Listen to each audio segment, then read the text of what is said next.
s'il avait une idée de ce qui se passait en ce moment.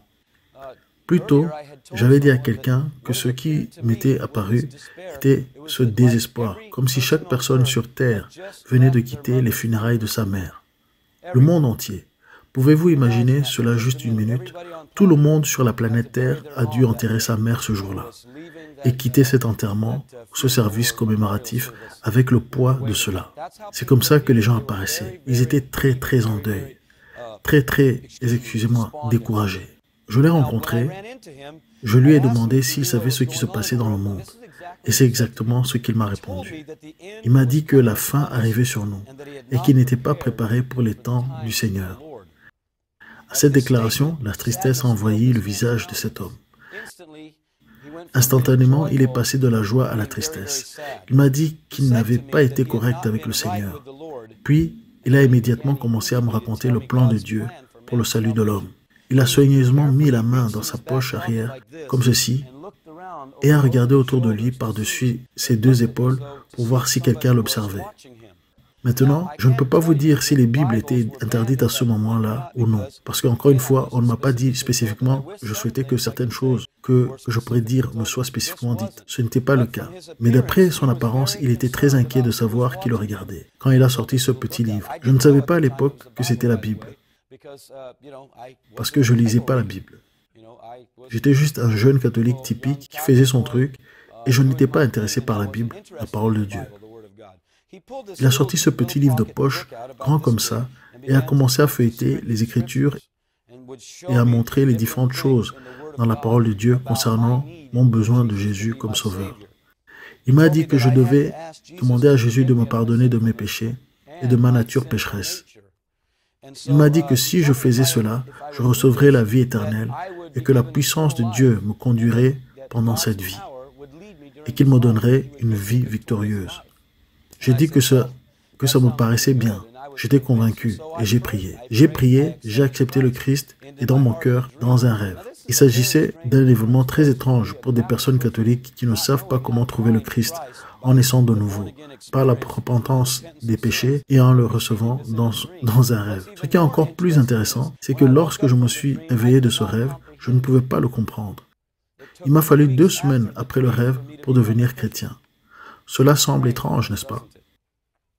J'ai donc fait la prière avec lui. Il a posé ses mains sur moi et a prié quelques prières différentes. Et dès que cela s'est produit, la joie a commencé à me remplir. J'ai fait ce qu'il m'a dit. J'ai demandé à Jésus de me pardonner pour mes péchés et de remplir mon cœur de sa présence. Il y avait quelque chose d'inhabituel chez cet homme, car il y avait un groupe de personnes qui le suivaient. C'étaient des gens qui avaient accepté le message qu'il leur avait transmis sur Jésus-Christ. Une chose très inhabituelle se produisait à cette époque sur la terre. Des bébés étaient abandonnés un peu partout. Presque à chaque coin de rue, des bébés étaient abandonnés dans leur petit siège pour bébés ou dans leur panier à bébés. C'était étrange parce qu'ils étaient de la petite enfance jusqu'à environ 16 à 18 mois, quelque chose comme ça. Je pouvais dire qu'il n'y avait aucun bébé de plus de 2 ans. Je ne sais pas si c'est parce que les enfants, quand ils atteignaient l'âge de 2 ans, ils commencent à changer. Ils ont une sorte de rébellion. Vous leur dites de ne pas toucher au biscuit. Ils vous regardent et le prennent quand même. Vous vous souvenez quand ça a commencé à arriver à vos enfants? Eh bien, nous n'avions pas eu d'enfants comme ça, pour une raison quelconque. Je ne sais pas. Peut-être que Dieu nous a épargnés. Je n'en ai aucune idée. Mais on a commencé à ramasser des enfants partout. Nous avons commencé à prendre soin de ces enfants. J'ai en quelque sorte rejoint ce groupe de personnes parce qu'ils étaient les seuls qui semblaient avoir une certaine paix à ce moment-là. N'importe où sur la terre entière que j'avais expérimenté. Maintenant, des choses très inhabituelles se passaient avec ce groupe de personnes. C'était étonnant de voir comment ils pouvaient répondre aux besoins physiques des gens. Ils rencontraient toujours des gens dans le besoin et ils étaient capables de répondre à leurs besoins, puis de les conduire au Christ. Je ne savais pas comment faire parce que je venais juste d'entrer en contact avec cet homme dans le rêve. Ma femme était aussi devenue chrétienne, une croyante en Jésus-Christ. Et nous étions en quelque sorte liés à cet homme pour l'aider. Je ne sais pas si j'avais un travail pour être honnête avec vous. Je ne me souviens pas avoir travaillé dans le rêve. Bien qu'il y ait eu quelques occasions où j'ai fait des transactions commerciales. Donc il se peut que je travaillais et que cela ne m'a pas été révélé comme un aspect important du rêve. Je ne sais pas. Encore une fois, j'ai souvent demandé à connaître certaines choses et le Seigneur m'a dit qu'un jour, il me les révélera toutes. Et vous savez, je ne sais pas, peut-être qu'un jour cela arrivera. Je peux vous dire ceci, l'homme que j'ai vu à la télévision, l'homme qui pouvait faire des signes et des prodiges et résoudre tous les problèmes, je vais vous le dire ce soir. Je n'oublierai jamais son visage. Jamais. Aussi longtemps que je vivrai, je n'oublierai jamais son visage. Certaines personnes ont téléchargé des informations sur mon email et envoyé des photos de différentes personnes qui prétendent être qui elles sont. Et laissez-moi juste vous dire que ce n'est aucun d'entre eux. Aucun d'entre eux, pas encore. Parce que je n'oublierai jamais le visage de cet individu. Son visage avait une apparence presque surnaturelle. Il était presque trop parfait. Il était par manque de mots, il était l'homme le plus beau que j'ai jamais vu. Et je veux juste vous faire savoir que je suis un hétérosexuel, marié et heureux, ok? Quand je dis qu'il était un bel homme, je ne veux pas dire ça d'une manière étrange. Je veux juste vous dire que cet homme avait tout pour lui, tout. Et je disais à Stan qu'il avait une sorte d'aspect ciselé au visage. Et tout dans son apparence était presque parfait. Quand il parlait, il y avait juste une qualité très étrange en lui. C'est drôle, bien des années plus tard, j'ai lu un passage du prophète Ésaïe sur le Seigneur Jésus-Christ et qui dit que Jésus n'avait pas d'allure ou de caractéristiques que l'on pouvait désirer pour le contempler. En d'autres termes, Jésus n'était pas un beau spécimen d'homme. C'était une personne d'apparence moyenne, robuste et probablement différente. Il n'était pas le genre de type qui aurait été élu, vous savez, le plus sexy ou le plus susceptible de réussir dans les classements du magazine GQ, pour ainsi dire. Mais ce type que j'ai vu remplissait parfaitement ce rôle. N'est-il pas étonnant que l'Antichrist soit l'antithèse de Jésus? Qu'il aurait une telle personnalité, qu'elle serait juste l'opposé de Jésus-Christ? Bien qu'il ne soit pas vraiment orgueilleux, il était très effronté. Il avait toujours la capacité et un charisme qui lui permettait d'entraîner les gens dans ces situations. C'est à ce moment-là que nous avons commencé à nous rapprocher de cet homme et de ses disciples. Et d'autres choses qui étaient très étranges pour moi, et ma pensée était que d'une certaine manière, ce groupe de personnes semblait arriver assez fréquemment que les choses s'arrangeaient pour eux de la manière la plus inhabituelle. Maintenant, et pendant le rêve, je ne savais pas ce qui se passait. Je ne savais pas que Dieu se mêlait des affaires des hommes. Je ne savais pas que le grand Dieu de l'univers pouvait descendre et s'intéresser aux affaires des hommes. En grandissant religieusement, je ne l'ai pas vu sous cet aspect. Je le voyais comme un Dieu très occupé, qui avait beaucoup à faire, et probablement que je n'étais pas assez important, parce que je n'étais pas un pape, un cardinal ou un saint quelque part. Je n'étais pas l'une de ces personnes-là. J'étais probablement le dernier sur sa liste. Et je sais que beaucoup de gens pensent la même chose de Dieu en ce moment.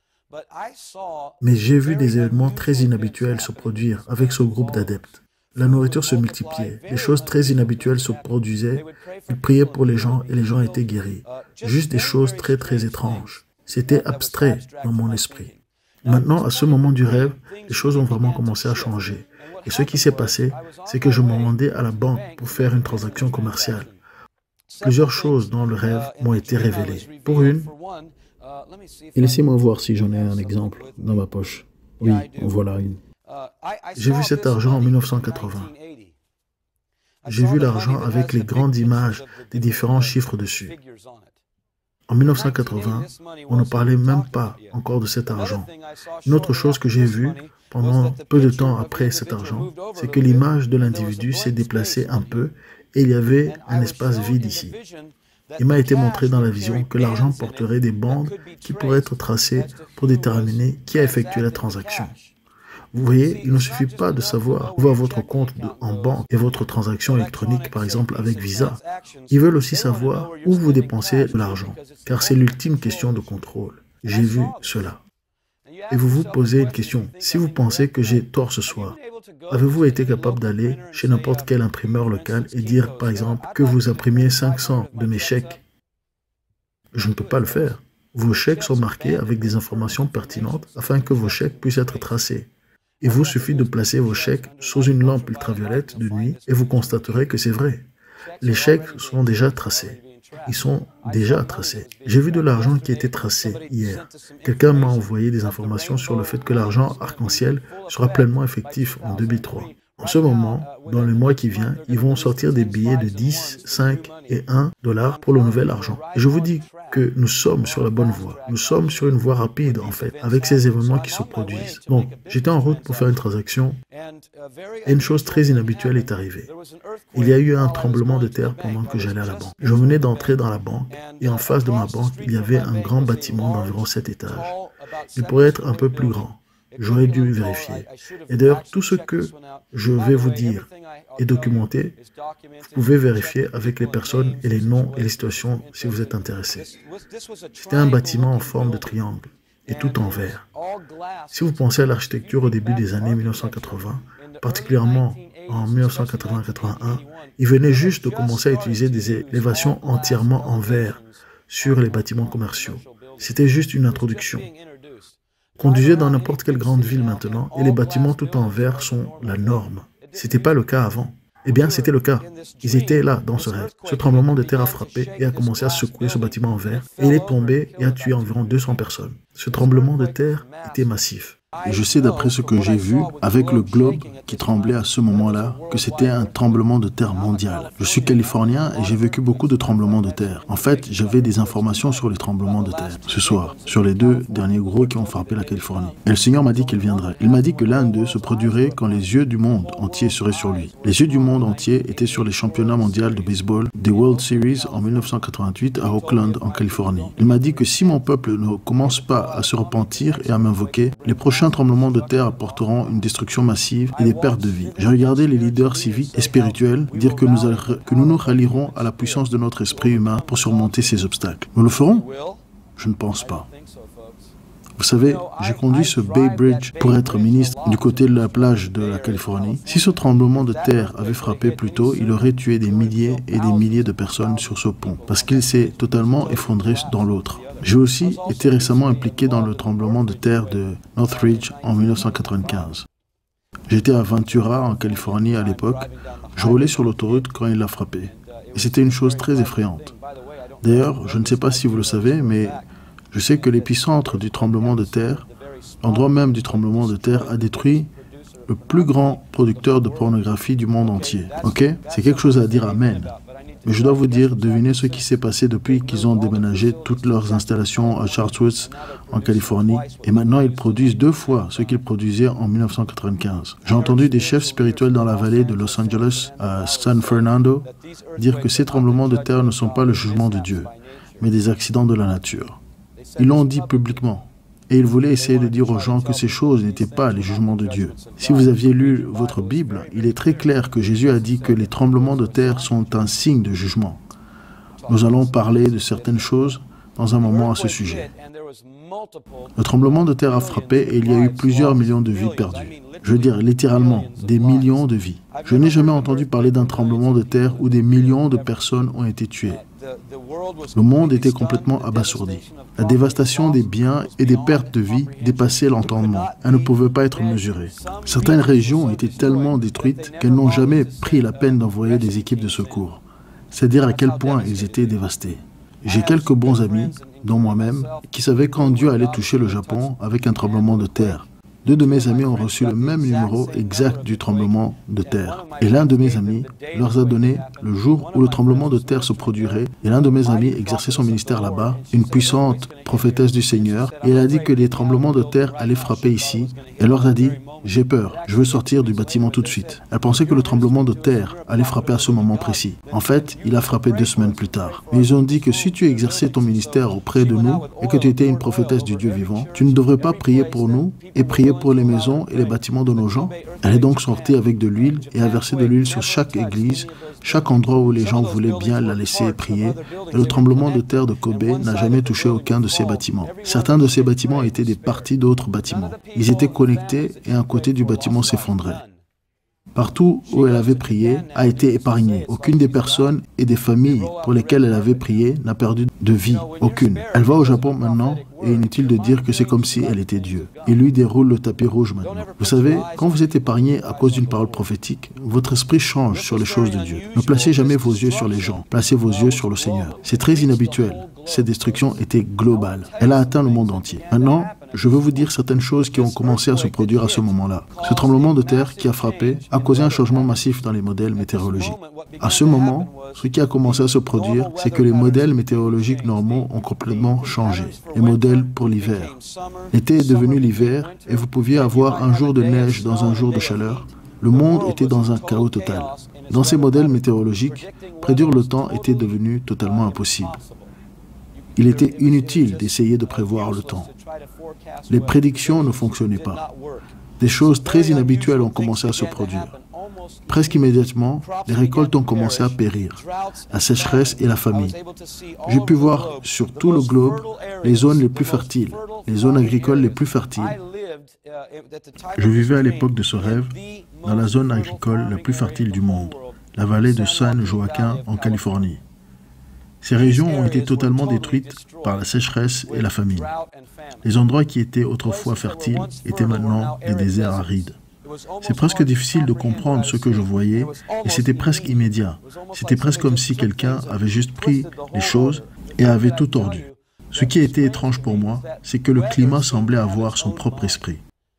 Je ne sais pas comment cela fonctionne, mais j'ai entendu des choses de différentes personnes dans le Prophecy Club à propos de différentes questions sur la façon dont ils manipulent le climat. Mais le climat a été manipulé par la Terre qui a été secouée sur son axe. Vous dites, comment savez-vous? Eh bien, j'étais au-dessus, je l'ai vu trembler. J'ai vu la Terre entière se balancer comme si elle était une personne ivre essayant de marcher. C'était très effrayant pour moi. Pouvez-vous imaginer être dans ce rêve sans savoir ce que je sais maintenant, bibliquement? Sans avoir jamais lu ces choses ou avoir quelqu'un pour me témoigner que ces choses et voir cela se produire. C'était juste incroyable pour moi. C'était effrayant pour moi. Je ne pourrais pas commencer à vous exprimer à quel point je me sentais désespéré ou vide en voyant toutes ces choses arriver. Plusieurs fois, j'ai souhaité pouvoir me réveiller et faire semblant que tout cela n'arrivait pas. Maintenant, à peu près au moment où ce tremblement de terre s'est produit, des choses très inhabituelles ont commencé à se produire avec la place que la loi a commencé à avoir. Les municipalités locales et non plus les départements de police.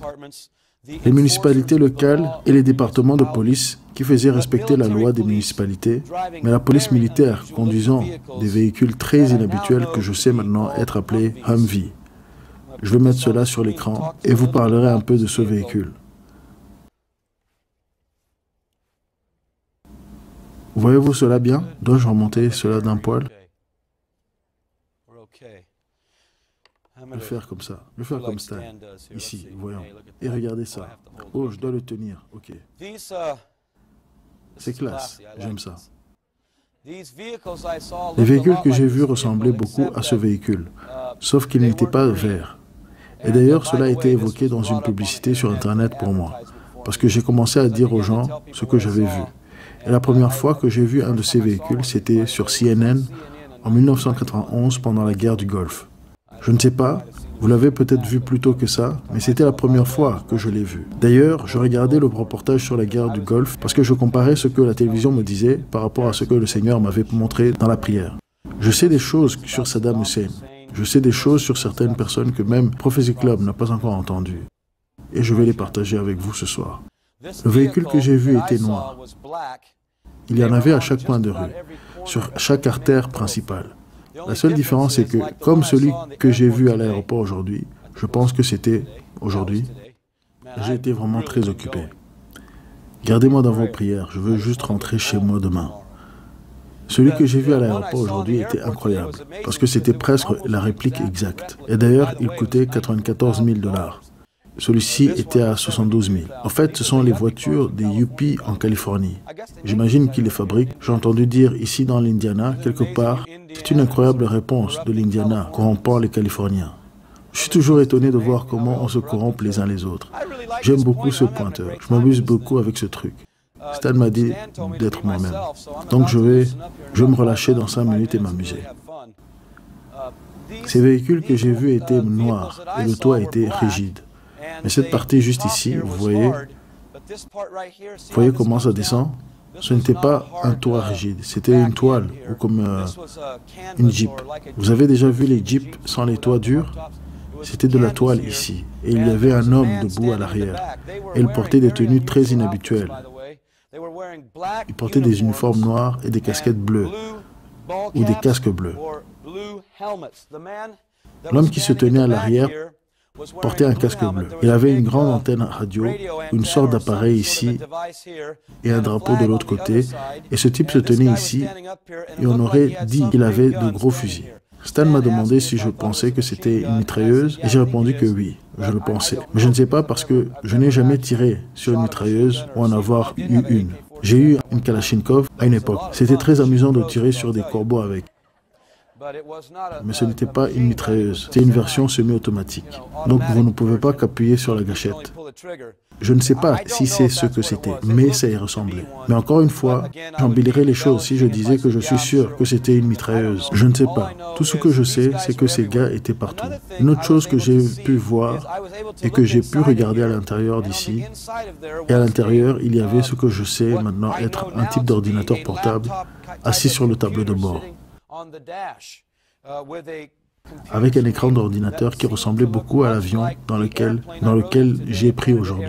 Un jet régional du Canada Air qui avait un tout nouveau GPS numérique qui dessine complètement l'image pour eux afin qu'ils suivent sans jauge. Vous pouvez regarder dans cet ordinateur et il leur donne toutes sortes d'informations. Vous savez, quand j'ai reçu mon dernier permis de conduire de californien, j'ai failli ne pas vouloir le prendre. En Californie, nous avons des hologrammes sur le sceau de l'État, une bande magnétique sur le dos et puis un autre truc avec tout un tas d'informations qu'ils disent. J'ai essayé de faire sortir le mien, vous savez. Je l'ai mis dans d'autres types de portefeuilles et j'ai mis du papier d'aluminium autour et je veux juste les embêter. Je me dis qu'on a peut-être un peu de temps pour les embêter. On pourrait autant bien le faire, non? Écoutez, ils nous connaissent déjà tous. Dès que vous rejoignez le Prophecy Club, ils vous connaissent. C'est très révélateur, laissez-moi vous le dire. Et donc ces gars ont pu entrer ici et utiliser ces ordinateurs de bord pour avoir des informations. En même temps que j'ai vu ça, j'ai vu des lampadaires dans les rues, comme ceux qu'on en a en Californie. Vous êtes encore un peu vieux jeu ici. Vous avez ces fils qui traversent les intersections avec des vieilles lumières accrochées. Nous avons ces énormes lampadaires qui pendent. Au sommet de ceux-ci, j'ai commencé à voir des caméras ressemblant à de petites hot dogs blancs ovales. Et dans le rêve, il m'a été révélé que ces caméras savaient où se trouvaient les véhicules de tout le monde. Et vous savez qu'ils ne le disent pas parce que les gens ont demandé en Californie. Pourquoi avez-vous ces caméras sur les autoroutes? Vous nous avez dit que c'était pour contrôler le trafic. Mais il n'y a pas de lampadaires sur les autoroutes, vous savez. Vous pouvez conduire d'où je vis jusqu'à San Diego sur une autoroute et ne jamais avoir de lumière. Pourquoi en ont-ils besoin? Réfléchissez-y une minute. Ces types savaient où nous étions. Ils étaient garés sur presque toutes les grandes artères. Ils savaient où vous étiez et ce qui est inhabituel, c'est qu'ils étaient plutôt pacifiques. Je vais descendre ça. Nous allons passer à d'autres choses dans une minute.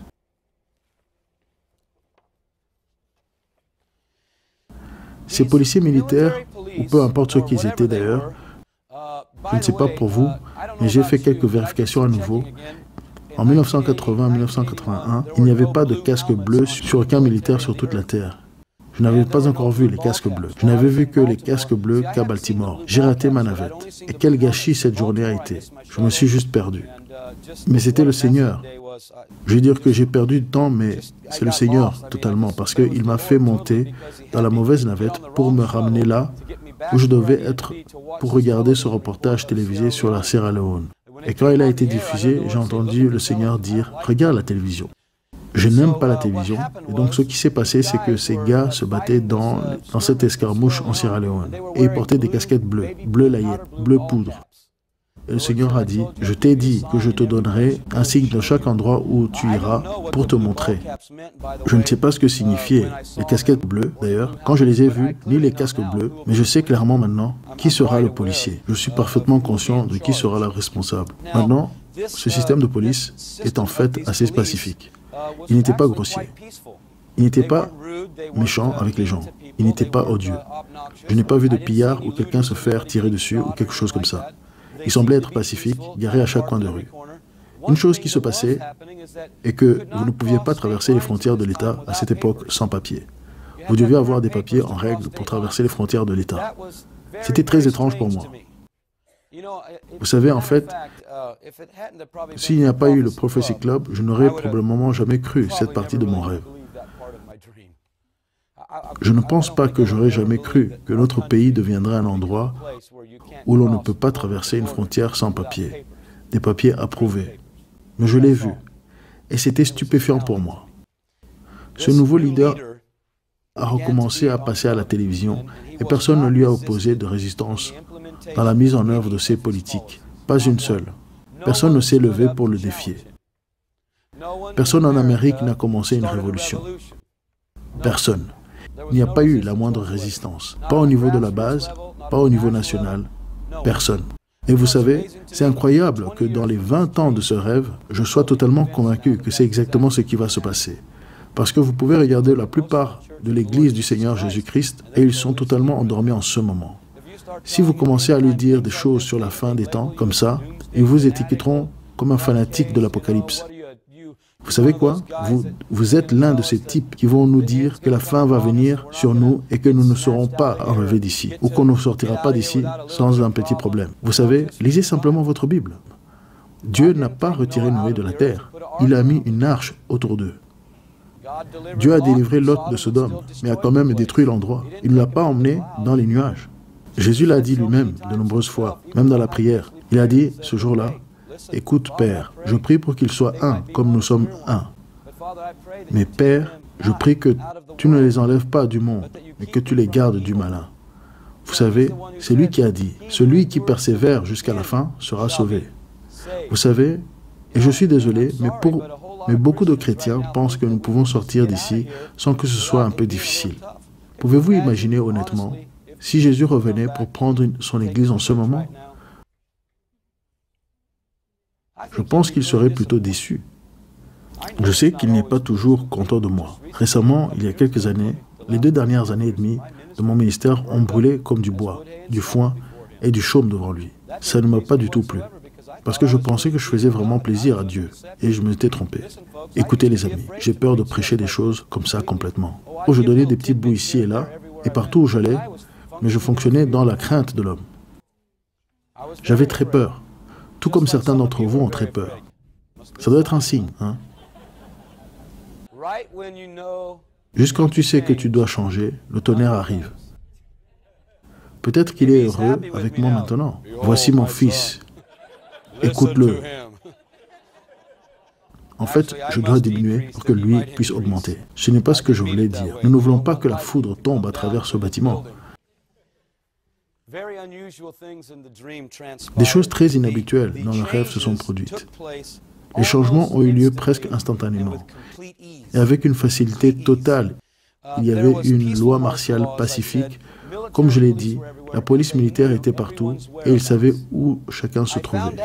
J'ai découvert comment ils ont commencé à le savoir. Je ne l'ai pas compris au début et cela m'a été révélé. Je me suis posé des questions pendant que je revoyais ce rêve. Comment cela a-t-il pu arriver si vite? Je suis historien, j'aime lire sur l'histoire, surtout l'histoire américaine. Vous savez, nos ancêtres ont combattu ce genre de choses. Mais en ce moment, où sont nos ancêtres? Où sont les hommes et les femmes qui veulent se lever et dire « Hé, attendez une minute, ce n'est pas la direction que nous avons choisi de prendre. Pensez-y. On devrait tous se pincer les uns les autres ce soir. Je pensais que c'était nous le peuple.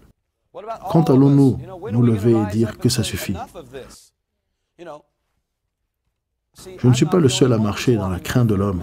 Quand allez-vous vous lever et dire à votre Église que nous en avons assez que la vérité ne soit pas prêchée? Nous voulons que la vérité soit prêchée. Et si vous ne le faites pas, homme de Dieu, ne prêchez pas la vérité, nous prierons pour que Dieu nous emmène quelqu'un qui le fera. Eh bien, ça devrait vous exciter. Ça l'a fait dans toutes les autres réunions où je l'ai dit. Mais ce n'est pas grave. Vous essayez de vous comporter pour les caméras ou quoi? Vous avez peur qu'ils fassent un panoramique et montrent votre visage et maintenant le gouvernement vous tient. Ils vous ont eu il y a longtemps, les gars. Et je vais vous le dire maintenant. Ouais. Merci mes frères. Merci mes frères. Il doit y avoir quelques ex-catholiques par ici. Je savais que mes amis allaient commencer à parler tôt ou tard. Je me suis posé beaucoup de questions. Où étaient les idéaux de nos pères fondateurs? Comment cela a-t-il pu arriver en Amérique? J'ai entendu parler de beaucoup d'autres nations qui ont eu des tentatives de coup d'État et des gouvernements renversés. Mais c'était généralement par la guerre. Il n'y a même pas eu une balle tirée. Maintenant, alors que le temps avançait dans le rêve, j'ai eu la possibilité de réaliser, en étant dans des maisons, que les téléviseurs non seulement diffusaient et transmettaient des programmes, mais qu'ils avaient maintenant la capacité d'envoyer des signaux sur vous dans votre salon. Je n'ai jamais vraiment pensé que cela pouvait arriver jusqu'à qu'un ingénieur en électronique me dise « Ken, tout ce qui est électronique est conçu de cette manière peut faire l'inverse de sa conception. N'importe quelle chose. Votre automobile peut avancer, elle peut reculer. Si tu peux recevoir un signal, tu peux, Dieu merci, envoyer un signal. Maintenant, écoutez, j'ai pu voir que les téléviseurs observant, en fait, les gens chez eux, surveillaient leurs mouvements, surveillaient leurs conversations. Ils m'ont montré dans le rêve, ou on m'a montré dans le rêve que la télévision n'avait même pas besoin d'être branchée. Devinez quoi?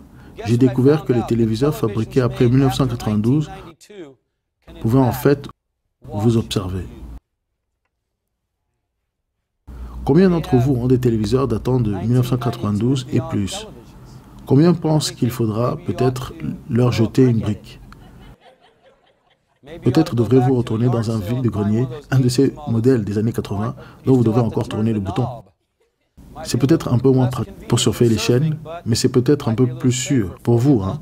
Vous dites, comment connaissez-vous ce genre de choses? Parce que j'ai rencontré des gens qui m'ont fait des démonstrations. Un homme m'a montré comment le téléphone pouvait être mis sur écoute dans votre maison avec un appareil Radio Shack, n'importe quel magasin électronique de 17 $. Il a appelé chez moi, a composé le numéro et m'a dit, écoutez, raccroche le téléphone et maintenant ils peuvent écouter tout ce que tu dis. Sais-tu que ton téléphone, cette bonne vieille machine, a fait en sorte que ton petit téléphone, ton téléphone Mickey Mouse, ton téléphone de Mickey, tu sais, tous tes petits téléphones ont un tas de microphones les plus sensibles qui existent. Pourquoi? Pour que tu puisses mieux parler à grand-mère sur la côte ouest? Je veux dire, réfléchissez une minute. Pourquoi les téléphones ont-ils besoin d'appareils aussi sensibles? Et pourquoi sont-ils passés si rapidement au nouveau type de câble qui transporte tous les signaux? Je ne sais pas comment ça s'appelle pour l'instant. Quelqu'un peut-il m'aider? La fibre optique. Vous savez qu'un seul câble en fibre optique peut transporter plus d'1 million de messages. Pourquoi? Pourquoi font-ils ces choses comme ça? Réfléchissez une minute. Pour que plus de gens puissent être surveillés après. Pas pour que les télécommunications s'améliorent pour nous. C'est un jeu, c'est un grand plan. Et c'est un plan qui se déroule devant nous. La télévision nous a continuellement expliqué, presque quotidiennement, que si nous nous alignons sur ce nouvel ordre, nous serions sauvés et tous les problèmes de la vie. C'est ce que cet homme disait presque à chaque fois qu'il apparaissait. Il était dit que le nouvel ordre avait toutes les réponses aux problèmes et le leadership nécessaire pour apporter le changement, pour que le monde devienne enfin le globe de la paix envisagé. C'est ce que nous avons entendu encore et encore. C'était en 1980 quand j'ai fait ce rêve. On dirait que c'est maintenant, n'est-ce pas? Chaque jour, les journaux et les programmes vous parlent de paix globale, d'unité globale, de toutes les publicités sur Internet et de rendre le monde global. Faisons-en un petit globe. Vous savez, tous ces sujets nous sont constamment présentés. À ce moment du rêve, mon travail avec cet homme âgé a commencé à s'intensifier. C'est la partie du rêve qui m'a donné de l'espoir. J'ai commencé à travailler très intensivement avec cet homme pour l'aider, et ce qui a commencé à se produire, c'est qu'à ce moment-là, de nombreux soi-disant chrétiens, j'ai rempli mes papiers, comme d'ailleurs j'ai eu ce rêve. Quand je l'ai terminé, j'ai écrit 7 pages sur un bloc-notes comme celui-ci, recto et verso. Je pourrais vous le montrer ce soir. Mais quelqu'un m'a volé mon bureau qui était celui du secrétaire de l'Intérieur qui m'a été donné de mon garage, avec toutes mes annuaires de lycée, mes livres de classe, ma veste et toutes mes choses que j'avais expérimentées avec le Seigneur, et que le Seigneur m'a aidé pendant une situation difficile. Et je n'ai jamais pu récupérer quoi que ce soit, pas même mes annuaires. Ce qui m'énerve encore. Donc si vous connaissez quelqu'un qui sait où sont mes annuaires de lycée, il y avait quelques lettres d'amour dedans qui m'ont aussi fait me sentir important. Et je suis vraiment content que je revoie ma femme demain. Elle me manque. Ces soi-disant chrétiens venaient voir le vieil homme et son équipe et il expliquait comment ils avaient eu une relation avec Jésus. Mais qu'ils étaient devenus froids dans leur foi et s'étaient désintéressés d'une vie de recherche sainte et passionnée de Dieu. Maintenant, pendant une courte période de temps, les gens venaient à Jésus dans un abandon total. J'ai pu à nouveau voir au-dessus du globe terrestre et ce que j'ai vu était très inhabituel. J'ai pu voir certaines régions de la Terre où les rayons lumineux se projetaient très haut dans l'atmosphère. Cela ressemblait presque à ces grands projecteurs, vous savez, avec la flamme à l'intérieur. Vous les avez déjà vus briller dans le ciel. Mais cela était très brillant, d'apparence presque surnaturelle. Je ne sais pas si elle l'était ou pas, mais elle semblait l'être. Après les avoir vus jaillir du globe dans de nombreuses directions, j'ai eu la possibilité de descendre dans ces régions et de voir de mes propres yeux ce qui se passait. Et laissez-moi vous dire que c'était la chose la plus excitante que j'ai jamais vue. Et c'est cette même chose, dans cette partie de la vision, qui me donne la détermination de continuer ce que je fais maintenant. J'ai exercé mon ministère auprès du corps mort de Christ en Amérique pendant environ 17 ans. Et pour être très honnête avec vous, je suis fatigué de le faire. C'est pourquoi je travaille au Guatemala, dans une mission, dans un orphelinat, dont je fais partie, parce qu'ils sont prêts à écouter. Ils ont faim, ils ont soif. Les Américains pensent qu'ils savent tout. Et vous savez, si ce n'était pas pour cette partie de la vision, je ne serais plus ministre ici. Je déménagerais complètement. Mais voici ce qui s'est passé. Des faisceaux de lumière. J'ai commencé à voir 12 régions aux États-Unis d'Amérique et partout sur le globe où ces faisceaux sortaient et commençaient à briller dans l'atmosphère. Quand je me suis approché, ce que j'ai vu, c'était un réveil massif frappant la Terre. Maintenant, voici ce que j'ai vu. Je n'ai pas vu de Ken Peters. Je n'ai pas vu de grands évangélistes, ou de prophètes, ou d'apôtres, ou de personnalités célèbres de la télévision. Pas un seul. Tout ce que j'ai vu, c'était des enfants de Dieu normaux et quotidiens exerçant un ministère dans la puissance, comme la Bible le décrit pour Jésus et les disciples. Et cela se passait partout, à grande échelle. C'est ce qui se passait. Partout, les gens priaient pour les malades et ils étaient guéris instantanément. Ils priaient pour des yeux aveugles et ils s'ouvraient. Ils priaient pour les morts et ils ressuscitaient. Ils priaient pour que les perdus viennent. Et c'était des gens, je vous le dis maintenant, je pourrais faire une petite danse du Saint-Esprit ici, presque, et commencer à trembler, danser et crier en langue ou quelque chose.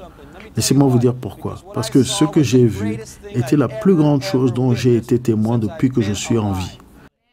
Rien de ce que j'ai vu sur Terre n'est comparable à ce que j'ai vu, et cette période de temps a duré environ 3 à 4 mois, peut-être 6 mois maximum, peut-être aussi longtemps.